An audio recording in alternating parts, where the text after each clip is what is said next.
విలక్షణ నటుడు Kamal Haasan, star director Shankar కాంబోలో తెరకెక్కుతున్న భారీ బడ్జెట్ మూవీ ఇండియన్ 2.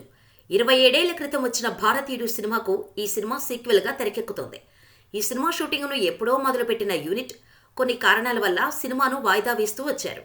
ఎట్టకేలకు విడుదల చేసేందుకు రెడీ అవుతున్నారు మేకర్స్. త్వరలోనే ఈ సినిమా ప్రేక్షకుల ముందుకు తీసుకురానున్నట్టు తెలుస్తోంది. ఈ సినిమా ఈ ఏడాది ద్వితీయార్థంలో రాబోతుంది.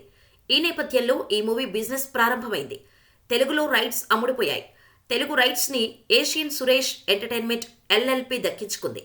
నిర్మాత సురేష్ బాబు సొంతం చేసుకోవడం విశేషం.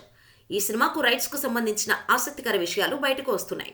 ఈ మూవీ తెలుగు రైట్స్ కోసం 75 కోట్లు డిమాండ్ చేస్తున్నట్టు గతంలో గట్టిగానే వార్తలు వచ్చాయి. మరి ఏషియన్ సురేష్ ఎంతగా దక్కించుకున్నారనేది తెలియాల్సి ఉంది. పెద్ద సినిమాలను దిల్ రాజు సొంతం చేసుకుంటాడు. కానీ ఈ సినిమా విషయంలో మౌనంగా ఉండటంపై ఇండస్ట్రీలో గుసగుసలు వినిపిస్తున్నాయి. ఇక ఈ సినిమా నుంచి ఇప్పటివరకు వచ్చిన అప్డేట్స్ అందరినీ తెగ ఆకట్టుకున్నాయి. రిలీజ్ డేట్ విషయంలో క్లారిటీ లేదు. ఈ సినిమా విడుదల ఎప్పుడెప్పుడా అని అంతా ఎదురు చూస్తున్నారు. అయితే ఇండిపెండెన్స్ డేని పురస్కరించుకొని విడుదల చేసే అవకాశం ఉందని తెలుస్తోంది.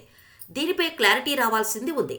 ఇక ఇండియన్ 2 సినిమాతో పాటుగా ఇండియన్ 3 కూడా రాబోతుందని టాక్. 2 సినిమాల విడుదల ఒకేసారి ఉండబోతుందని వార్తలు వినిపిస్తున్నాయి. మరి ఎప్పుడు విడుదల చేస్తారో క్లారిటీ రావాల్సి ఉంది.